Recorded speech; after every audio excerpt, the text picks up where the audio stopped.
Quand tu me regardes, je suis Dieu à la chair humaine. Makambo Carlos Osala tiazo kenaoka malembe boye. Ti tosuka arobima mukuna die. Lui qui était au Kentucky, c'était Dieu à la chair humaine. Mais Dieu à la chair humaine, c'est pas Branham, c'est tout le monde. Olobi na Kentucky, c'était Dieu dans la chair. Dieu dans la chair, c'est pas Branham, mais c'est tout le monde qui a le Saint-Esprit. Oh, papa, tout le monde a le Saint-Esprit Bissabato. Avant, ça dit Dieu dans la chair. Myriam a dit Dieu dans la chair. Peuple Zédi a dit Dieu dans la chair. Qui a le Saint-Esprit, à lui, il est Dieu à la chair humaine. Dieu dans la chair. Yo Dieu dans la chair. Oko kanga pema ne Branham kanga pema. Yo Dieu dans la chair. Nengo koli ne Branham kolaka. Même Samson kuto kokane Samson ko même Jean-Baptiste kuto kokate. Aïe, tika biloko oza ko sala eza mabe. Tika ko bundisa papa o ya sali eloko te. Tika ko bundisa ye eloko tika likaka anja bimela yo. Aloba eloko nini nga Branham na sali yo. Papa m'a laissé tika ko nyokolanga nini ozo nyokola mate ya muto atea ki ya malamu ya bien boy problème nini yo komi Dieu dans la chair. Ah, Branham aza Dieu dans la chair te mais mutaza Dieu dans la chair za papa m'a laissé. Ah, message baby, message il faut que d'ici la loba ki yango.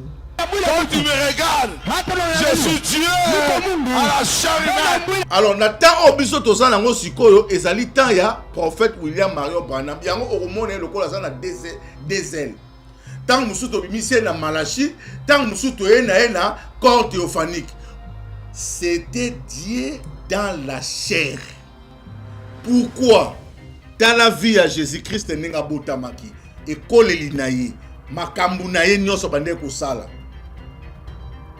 Akoli na ba compromis ameli simbo kite abendi diamba te Ziggy Marley te asali biloko wana te azumwa sabatu te asali boye te asali équipe te asali boye te abotoli mutuka te asali donc tout ya mabe wana nzamba sas a préserver corps wana parce qu'il a ko utiliser yango. Je vais prononcer les choses dans ta vie. Change. Tu dois croire à Dieu. Sylvain Kuala est on a podium na bino. Quand tu regardes, qu'est-ce que tu vois? Moi je vois Dieu dans la chair, la parole incarnée. Mais yo mkolanga kitsango ni la ko zala te. Oyaka te mkola kitsango. Tomoni Tao lalo balikamo na okanisa nzemo moto embaka tao tozako kola to nosela yango ba jeto na koyemba soko tali de otali de bilongi na biso ya famille iolela mama bilongi na biso ya famille soko tali lifoko otali epenge otali akwala bilongi na bango ya famille iolela mama nzema opezaka bien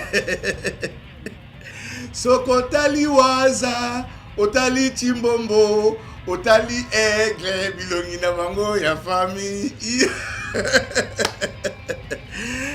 mutu mo ebisaka yango dakopela tala makambo nzambe eza boye eza air moko boye.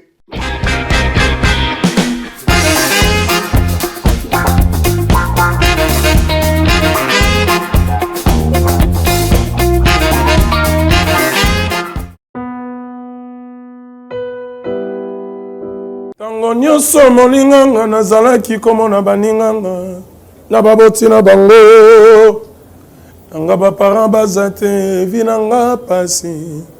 Est-ce que kokufela baboti eza lisumu? Kozanga baboti est-ce que eza lisumu? Voilà, na kopesa bino message. L'orphelinat Christ rédempteur. Et ana posa lisungi na bino. Tala musala munene ezosala pona bana. Tala musala munene ezosala pona bana oyo mokili etiki ebwaki. Mais nzamba termine nzelo orphelinat oyo pona ko encadrer bana oyo. Yaya lisungi na yo to ana ngoposa. Un euro no to ana ngoposa pona mwana moko. Tango mwana moko alie nzambe ya bitike oya permettre ete na nzela no mwana alia akobosa na ote. Voilà message ya l'orphelinat Christ rédempteur. Toi on a besoin de sungi na bino. Ba numéro za na se kota contact na biso assistance na yo et aux ali sungi pour na bana. Que le Dieu des orphelins a bénir diama mtu nyoso ja ta likanisa ko sala quelque chose. Pe o sali yango zamba pambola bino.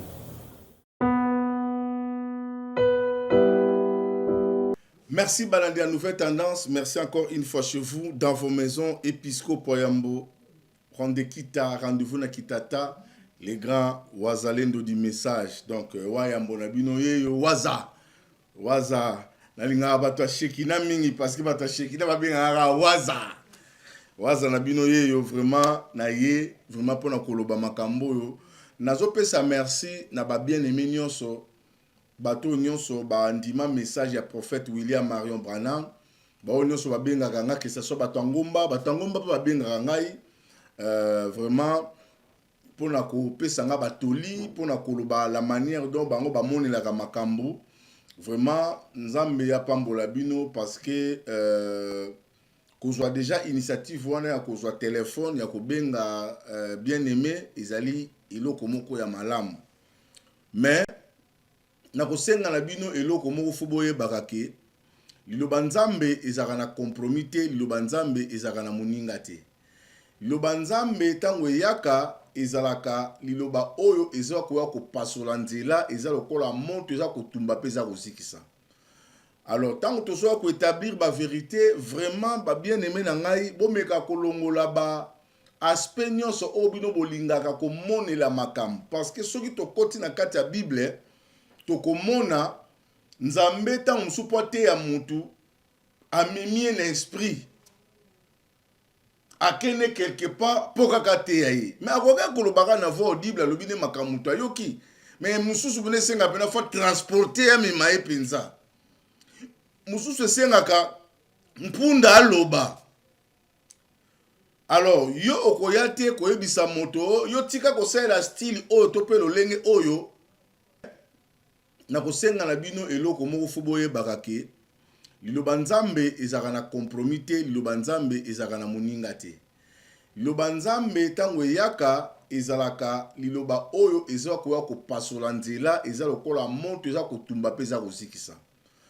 Alors tango tozoya koétablir ba vérité vraiment ba bien aimé na ngai bomeka kolongola ba aspect nyonso oyo bino bolingaka komonela makambo parce que soki tokoti na kati ya Bible tokomona nzambe tango musupu te ya mutu amimie na esprit akene quelque part po kaka te ya ye mais akoka kolobaka na voix audible alobi ne makamutu ayoki mais mususu bone senga pena fa transporter ya mima ye penza mususu sengaka mpunda aloba.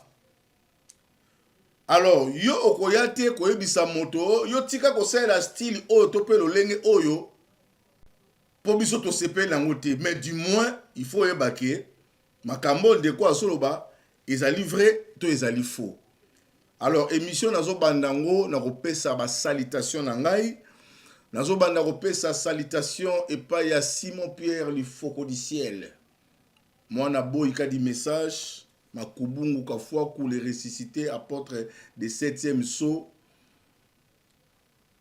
les boyika makubungu kombo ya boyika makubungu bien aimé mo ba beinga ya bisinga ono omoni biso na message makambo no lobaka na message za raté ngana zaka na message na ndenge bino bozayela raté ngana zali wazalendo.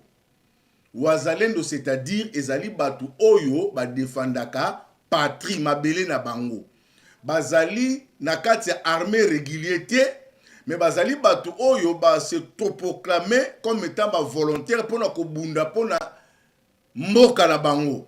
Alors biso pe tolobi message ezali patrie na biso ezali mboka na biso tozana ba prédicateur oyo bazana mandat wana baza kosala musala wana oyo nkolo ayebi wa mandataire katindaki na biso ba volontaire lokola ba wazalendo boye.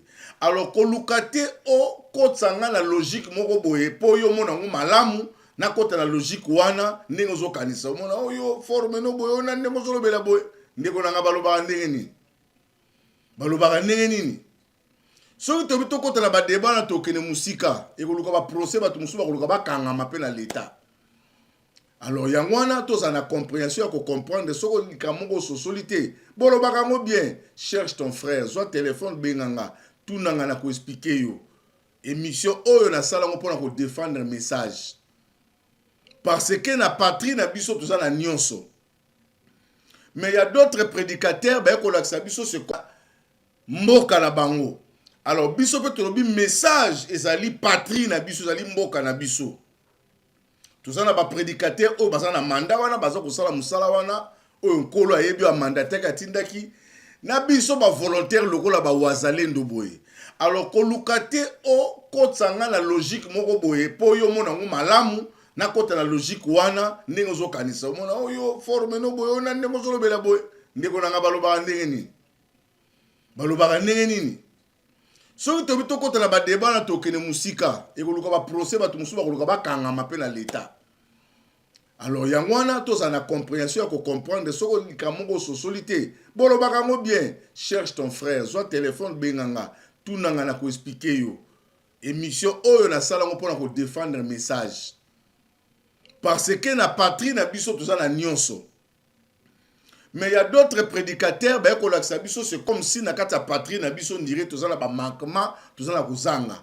Mais soki tobi toluka batei baye na badeno babimi wana na ba religion nyonso baye na batei soki boye na message bokuta mpe batei ya blague te. Soki baye na bayembi bokokuta bayembi ya blague te. Yango tolobaki ke toza na nyonso na kati ya patrie. Ba wazalendo pe na patrie bazali botika biso ba frère Vicky pe bazali na pesio mbote frère Vicky. Donc botika to sala musala ndenge sengeli parce que tozo pesa message tozo bunda tozo garder intégrité. Place bato musu ba moni ba koloba te pona kibo santu na bango mais biso tozo telema tozo exposer ba vie na biso pona koloba.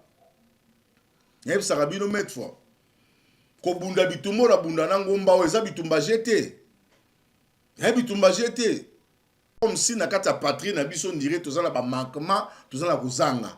Mais soki tobi toluka batei baye na badeno babimi wana na ba religion nyonso baye na batei soki boye na message bokuta mpe batei ya blague te.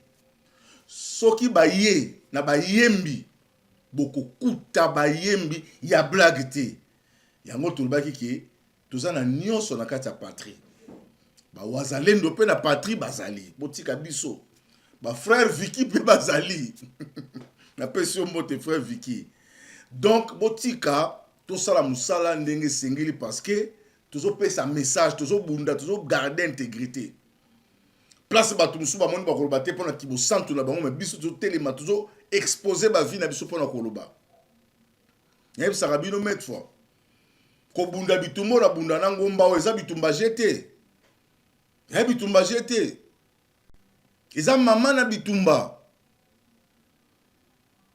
Tango bozo mona mutu akufi atiki mwana na place. Bon mon église musupe mutu akufi maboko tika mwana ya tiki serviteur. Eza leçon fote ya bino. Alors biso musalo to ndimi oyo eza na ni salaire, mais eza na ba danger kili. Soki toye awa tolobi soutien toujours zwango te to senga pe souste. Toza na frère Branham. Yeyo. Muto azana frère Branham ana nyonso. Toza na frère Branham yango moni to lobaka susu eloko te o pour patala to koya mikolo nyonso e bébé bonga to bela to zala bien to koya ko défendre message. C'est vrai qu'avant émission banda na kotila bino nzembo po nzembo ba osenga na invité soki corner ko comme générique na biso yala niwe dal pasteur Nata Epenge nzambe nanga tala te na message to na bayembi voix cassée mutu même singa on a balé mayo zo balo la ventilateur sika la semblera ta ba allez voilà ko rezika te pasteur Nata Epenge nzamba pambola oza danger ana jusqu'à pesi passe pas Sylvain quoi là oh vivre dans la bako kunda biso na patrie. Joseph abisaki bandeko na ye alobi na bango ke papa na kufa awa na Egypto. Mais nzamba ko visiter bino mukolo boko bima. Bo mema mikuwa na ngai. Israël banda ko tambola na babibembe, zo tambola na mikuwa batu. Toza kaka na patrie kaka. Ah, botela ngano nzembo na ay ay ay ay nzembo. Ka mo eteni okake ko boma mutu te. Toza na nyonso na patrie. To sengi na régie botela biso nzembo zo pesa ka bana nzambe sengo mingi. Il y a la résurrection dans la patrie. Ah, veloba.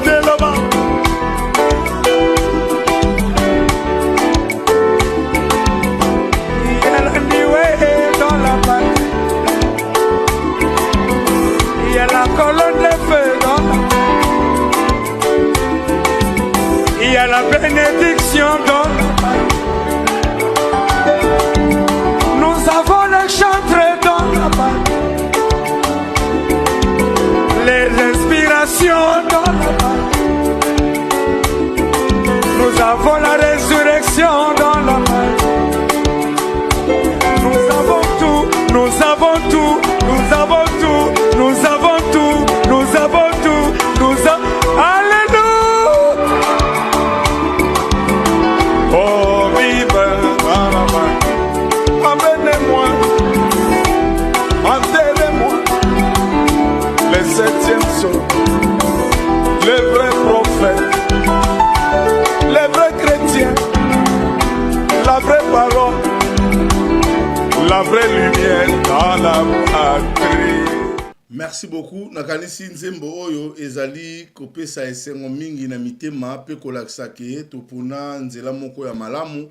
Alors, na bandaki koloba nazo pesa mbote pa ya Simon Pierre Ndoi ya papa o ngana lobaka ke mwana biso aleki ya bino. Mwana Simon Pierre azoko kola pemene ya papa azoko kola lokola Yesu Kristo ndenge akolaki aza toujours pemene liloba tala ndenge babokolaka mwana na musala ya Nzambe. Mwana aza toujours na musala ya papa za kotala makambo tata azotala makambo ya tonga Nzambe azokotala. Boende mwana kolaka ezate mwana koline na makamba bale akoline na makamba mituka ayina suka na boko kitire biso ka bu lokola eloko ape meuti météo ali suko biloko to bandu yoka ba bombe. En tout cas na pesi mbote Simon Pierre mwana mayele pesi mbote siko zali Simon Pierre mwana mayele ya na pesi mbote yeyo. Nabo sanité Triple Brassard Aigle Masengo à côté du roi Soleil, c'est par là les chemins au boyo vandi au kolela yo moko lelo nanani na peso bambote bisika oza kolanda ndekono ya makila ton frère du sang épiscope ya mborande kita rendez-vous na kitata les grands wazalendo du message. Na batu babengi ngai babenga trop bazolakisanga video moko ya pasteur Fokodisia ya te yaki na Mbujimai ou non alobeli second mandat ya chef de l'état ozomona lifo kwa komi les prêts bani ko benga bani ko loba oyebi nga na regret moko pona mboka na biso mboka po ebonga ezaka na biloko batu basalaka po mboka ebonga. C'est-à-dire, ce que olingi mwana na yo azala moto na avenir, il faut pesa éducation malamu otangisi ekelasi ndena simoko banza ke mwana wana lobia kozala moto. Mais soki mwana ngo atangaka te, mwana ngo impoli, mwana ngo azanga tina ayebani esika zo kenete esika uti te, koyebisanga te ke mwana wana lobia kozala moto. Pona kozala moto ezana makambo yo moto esengeli asala po akoma moto. Mais makambo elekaka na mboka na biso na komi ko regretter pena ndimi biblia eloba ya solo ke sachez que dans les derniers jours il y aura des temps difficiles. Batu mayele zali susu te bandeko na ngai. Na landi video ya pasteur du Fokodiciel alobi malamu, alobi bien. Si cela ne dépendait que de moi, ce que ça botuni avina ye akoloba ke makambo oyo ngana moni na ona kanisa komona na ona mona kalizaka na malamu te na ona moni ya kitoko boye na kosenga na moto sala makambo ya kitoko awumela lisusu je crois que c'est la parole biso no sotolo bango. Okoko kende mutakabeli omo bise umela so bise umela ndedo mutana okufa susta ko umela. Tiens, et ça soué na yo. Mais yo zanzambe te nzambe nda pesa ka pema. Mais si cela dépendait que de toi, a umela, a simba nzete, a simba libende. Tolo bakango met fois. Ah nzambe nga pena bo soki bo mukilo bo. So po na nzambe bo makaka ngoka. Nzambe tokene na biso kaka. Mais elobi te que oh yo lobi yango ko salama. Eza avi ya moto apesi. Donc chacun de nous azaka na ba vie na makambo. Ndinga za ko monela mais lokola mboka na biso na constitution eza na babiloko nango etambusaka ngo yango ne muteko salama. Alobi si ça dépendait que de lui. Mais lokola ça dépend pas de lui. Et salama ndenge bino bolingeli mais eko koma sija ko critiquer to ko finga pona nini. Mutu wana bolingo bosane ba jaza boyi kaza mutamakasi. Yo ko ça débat na mutamayele mutamakasi. Soka lobi likambu yeba ka yebi tina lobi likambu wana yoko ya loyenge boko bambala mabele pamba oyeba makambu yo solo bati natali batu basa ba commenter na bina na moni mboko mutamayele za suster ba mayele ngo to sangala bango soki misatu soki Jason mayele soki na soki général soki mayele do ba mayele loko ba kufa do mayele za suster na mboka oye oh mutalobi likambu clair nyoso woluka ka débat nyoso woluka ka débat.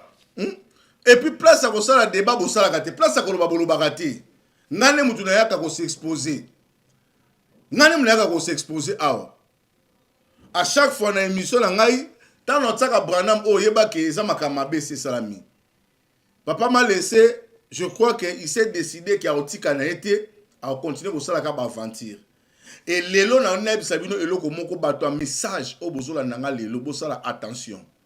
Na moni vraiment siko to comme ce qu'on a réincarnation sikoyo papa nde a se réincarner na mwana na moni siko to comme ko kina ngo siko ndengo eza pigen parce que batoli nyoso to pesi na papa m'a laissé nyoso to lobi na soka zaki moto oya koka ko comprendre message ya frère Branham te pasteur Carlos Belasa yoka ki pas changer ki mateya mais na lingina lo baboy pasteur Carlos soit makambozo sala oyebi soit makambozo sala oyebi bato ba yebi te nanga na comprendre te que yo yebi ndozo tsabiso na bulu yeke mais biso lokola lilobe pesi biso nzela to te ya yango to ko te ya yo ti okoyoka oyoka te ozanani ye so asali déclaration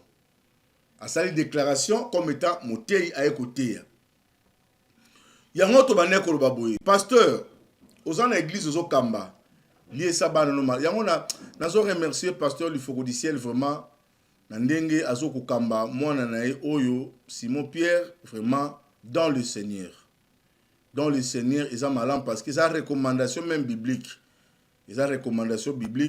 koza na papa ya boye o azako sala ke mwana a demeurer na baza mingi te souvent bana ba pasteur bazaka mituli koli ko to e bana bango bana ba pasteur bazaka makamabe yango ekoma batu musuba ba ono milimo batata bango benganaka yango nde zongela bana bango mais komona mwana oyo azako reflecter tala te pasteur du Foko du ciel ayebo bota pena do ozo moni pena mutu aboti bana bakokani na ye mais ça lokola ba misusu ta boti bana ezo saba lokola bana ya mutu mususu ba ko pesa kanga photo hein et puis ba photo on bozo publier on peut sur nos réseaux sociaux na teli ba commenter la bi mama bato pona nini bato ba yoka kate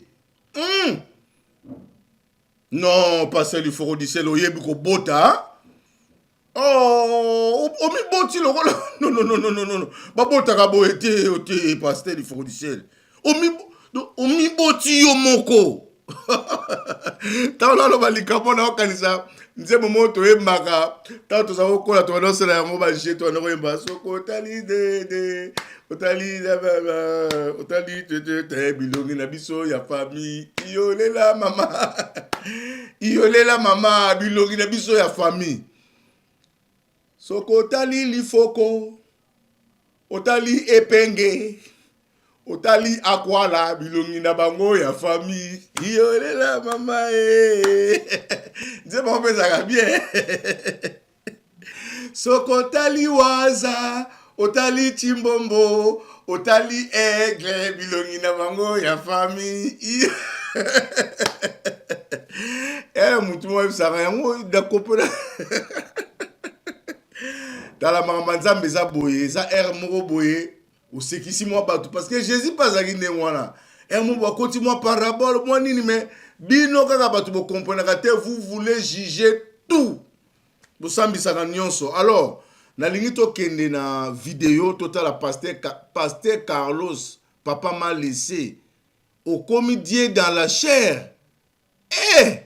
Nzambe na ngai, Nzambe na ngai.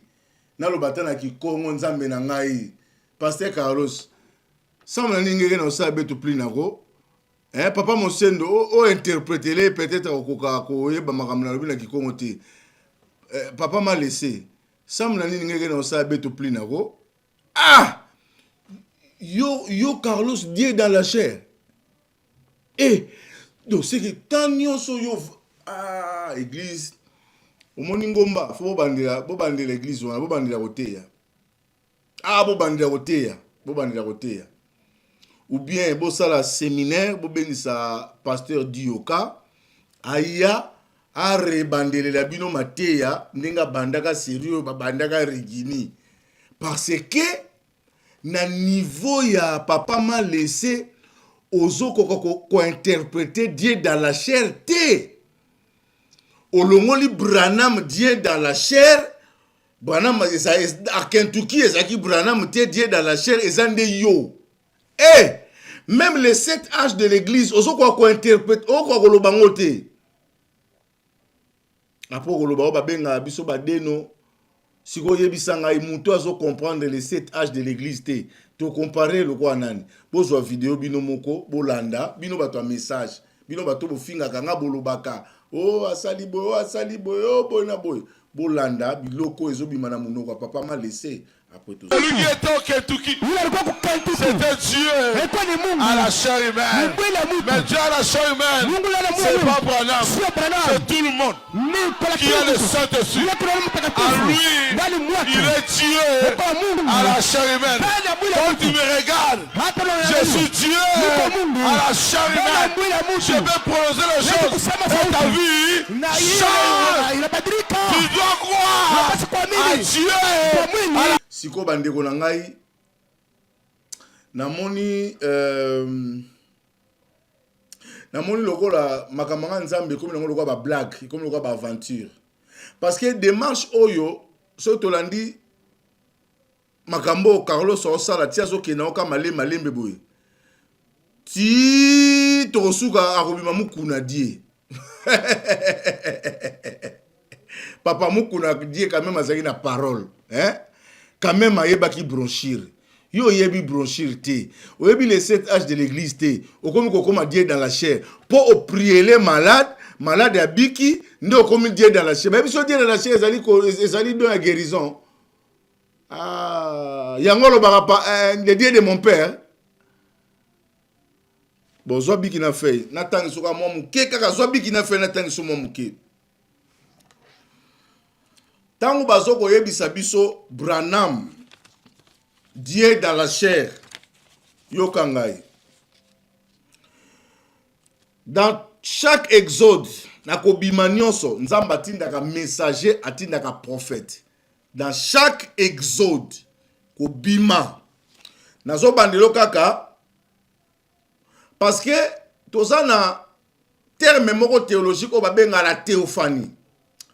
Alors la théophanie ezali une manifestation visible ou une apparition de Dieu à l'humanité. C'est ça, les théologiens babengango l'apparition de Dieu sous forme d'un ange. Donc la théophanie, c'est l'apparition de Dieu. Donc Nzambe a aussi révélé d'une manière physique ou bien na repère cet exemple na buisson ardent nenga a se révéler Koro ya lati, c'est ça ce qu'on appelle la théophanie. Okomona Nzambe tanga zokutana Abraham pesa mwana babi y avait 2 anges dans Nzambe mona 4 alataki corps théophanique. Yewana Dieu il marchait Abraham a moni boye mais la Bible déclare que c'était lui le Dieu. corps wana ezaki utilisé te amoneka batu ana nzoto makolo pe komi poussière yango monaka ntango bapagano batuna question ke o ndenge nini nzambe atikili oyo akiti na se ezali baquestion bête question ya moto ya ate ya moto azangi mayele bwanya parce que moto alimwaka moto amimultipliaka otuna ye parce que bacapacité ya nzambe na biso babi il est omniscient omnipotent omniprésent tala badimension ya capacité na ye sikoyo soka moko akende ekuluzu mosusu ake bandoki kutu basalaka yango dédoublement akomi mibale mais pas nzambe otuna ndeni ye mo bandobake kuna ndeni aza na likolo. Ça c'est être quelqu'un ou aza ignorant ou azo comprendre te. Totali corps na Abraham tomoni premier corps toye parce que il a fallu babimisa Lot. Le prophète ici c'était Abraham. Il a joué le rôle de l'intercession pour intercéder pour la destruction de Sodome et Gomorrhe. Tozu deuxième exode. On a appelé ça exode. On a tiré le cas pour le côté. Tomoni Moïse. Exode comme mabana ya Israël na boumbu. Moïse étant prophète. Oyo nzambe aloba kitango azoya ko délivrer Israël alobi ngai moko nakokita. Oyo alataki nzoto ya Moïse, ce n'était pas Moïse oyo ya ndeko na bango. Oyo ya ndeko na bango abomaka mutu akimaka. Mais tango sikoyo nzamba kitia bani négociation na Moïse pona akene ko libérer bana Israël. Moïse a dit que nazo remplir ba critères te pona na kene osala mission oyo. Nzamba lobi je te fais Dieu devant Pharaon parce que alobaki déjà que ngamoko nakokita ezala musala mususu o nzamba tindi moto apesi nguya mais mususu ye moko akitina bo continuer nyonso akote kapa ya moto wana pour remplir mission wana yenda koteki parce que Moïse abandé kolobate Moïse azoyebisa Aaron azoyebisa Pharaon que tala makambe sa mabi je te fais Dieu devant Pharaon. Donc corps ya Moïse ba defa ki yango pa ya nzambe alati yango pour exécuter mission wana o azaki nango besoin. Donc ce n'était pas Moïse comme étant un simple serviteur qui a l'esprit de Dieu qui travaille, non. Et ça qui pena divinité mobimba bonzambe incarné na katinaye. Il n'y a pas eu un prophète puissant plus que Moïse. Parce que biloko ya sala Sylvain Kwala yemba on a podium na bino hein. Quand tu regardes, qu'est-ce que tu vois? Moi je vois Dieu dans la chair. La parole incarnée, mais yo mukolo kill tango ni o lala ko zala te hein. O ya te mukolo kill tango. Tomoni nata ya dispensation parce que tolo la dispensation ba sorti. Tomoni ya Jésus-Christ yé moko. Jésus-Christ a yé. Azaki na moto annonça qui est comme étant le prophète o ba ko utiliser ndenge na zolo ba awa Jean-Baptiste était là. Yé moko ko pesa exode. Mais corps au Jésus-Christ a l'attaqué, c'était la corps théophanique. Parce que Jésus a l'attaqué nzoto, balobi bien, la parole s'est faite chair. L'ilobelati nzoto habita parmi les hommes pleins de grâce, pleins de bonté. C'était Jésus-Christ lui-même. Alors, nata obisoto sa nango sikoyo, ezali tan ya prophète William Marion Branham. Yango oromone lokola za na des ailes. Tant musuto bimise na Malachi, tant musuto na corps théophanique. Pourquoi? Parce que il était un prophète majeur. Na ebite soki yo mate oyo yebia ngote to yo kangote. Ça c'est Branham. Yango balobi c'était Dieu dans la chair. Pourquoi? Dans la vie à Jésus-Christ nenga botamaki et koleli na ye. Makambu na ye nyonso bande ko sala akoli na ba compromis ameli simbo kite abendi diamba te Ziggy Marley te asali biloko wana te azumwa sabatu te asali boye te asali équipe te asali boye te abotoli mutuka te asali donc tout ya mabe wana nzamba sas a préserver corps wana parce qu'il a ko utiliser yango. C'est pourquoi dans cette sortie, Dieu a utilisé un mot que ah, oh, tout le monde pas mutu oyo. Ezali manifestation ya Nzambe, c'est Dieu dans la chair. Car un homme de chair ne peut pas parler comme ça. Ou encore prêcher comme cela. Oh, l'inspiration, c'est le monde de Dieu. Au lobby, na Kentucky, c'était Dieu dans la chair. Dieu dans la chair, c'est pas Branham, mais c'est tout le monde qui a le Saint-Esprit. Oh, papa, tout le monde a le Saint-Esprit pour Sabbat. Aaron a Dieu dans la chair. Myriam a Dieu dans la chair. Père Président a Dieu dans la chair. Oh, donc ce que yoti au fani na église là bana batera oyebi no te Dieu dans la chair zanini. Mutuno ça Dieu dans la chair. Siko na suka na ngo kisiko yomoko papa male so komi Dieu yo Dieu dans la chair. Na matea nini? Yebisanga nanu hein? Na matea nini? Soki po lobi me mango na miracle nini? Olingo banda mankiona. To lingo sa nini? Yo Dieu dans la chair.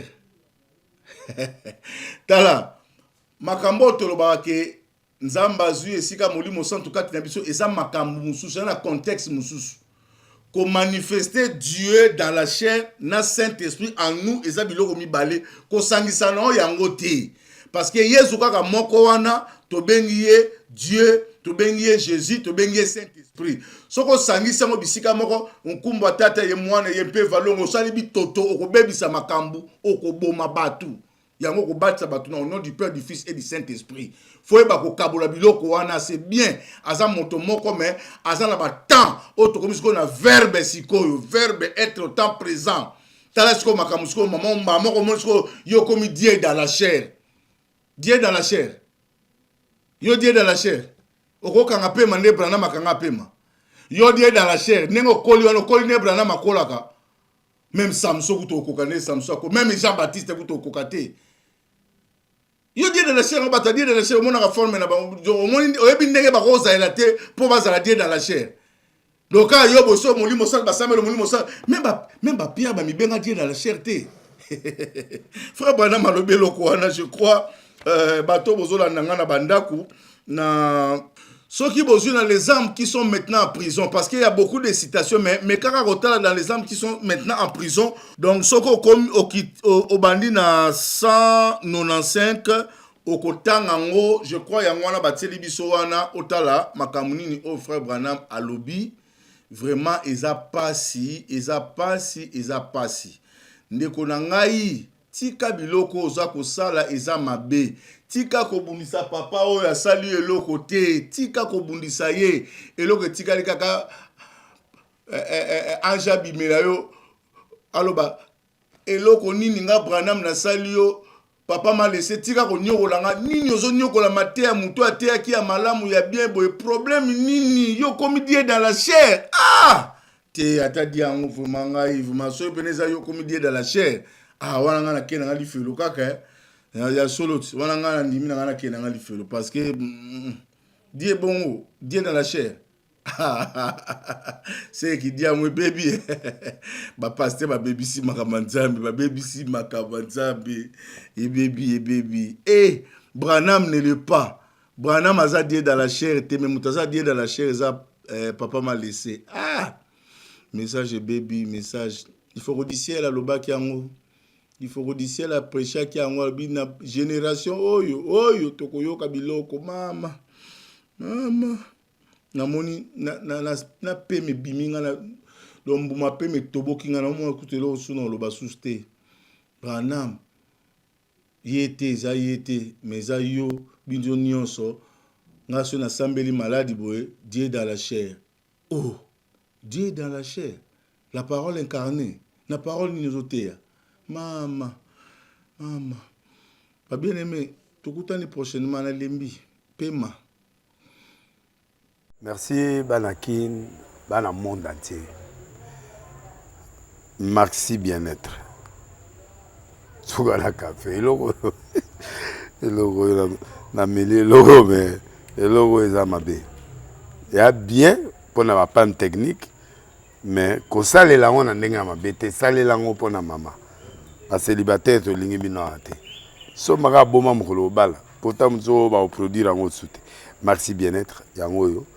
Lukango benga ndeko nanga Alain Dele yé mutu ayebi esika ko fournir yo autant que tu veux $35 eze belé na kati sobo melika moko de jour bien be hémorroïdes banini tout ça bilialia vanda musala banini et réparer yo système ya break et réparer yo pe fonctionnement ya break de break donc et pe son fonctionnement ya bien to comme ba congolais toujours gagner ba match on va défaite pas technique en plein match c'est pas bon zongela eloko ngana c'est éviter de dire surtout ba pasteur bolingo mela boyawa bo benga pena Alendele na numéro na ye po bo benga po bo zeloko c'est important traitement poison anti-poison yango yo ne ba mususu meli yango avant kende obima o mela ngo ça 2 jours ata bateli loko moi cuire mon corps c'est bon oyo pe anti-poison donc soko ata ezana kati et longolango Alendele mikolo somme n'habité mindele ngo ba pese biloko ba udia po biloko ngo bendeza ya solo mikolo ba tchaka poison à toi famille te à toi problème na mutu te jalousie car do ba produit yango na ya anti-poison oyo pe anti-poison donc benga Alendele à partir na ye ayibindeni oya ozwango nzambe na nga pambola bino mi batela mboke komi bien te bato bakomi na jalousie oyo tozo comprendre de souté bana mike bazo kufa mikolo bazo kufa baotiana bana bébé ba poisson donc toujours zala nanti na ndenga na nga na ndako c'est bon que Dieu vous bénisse.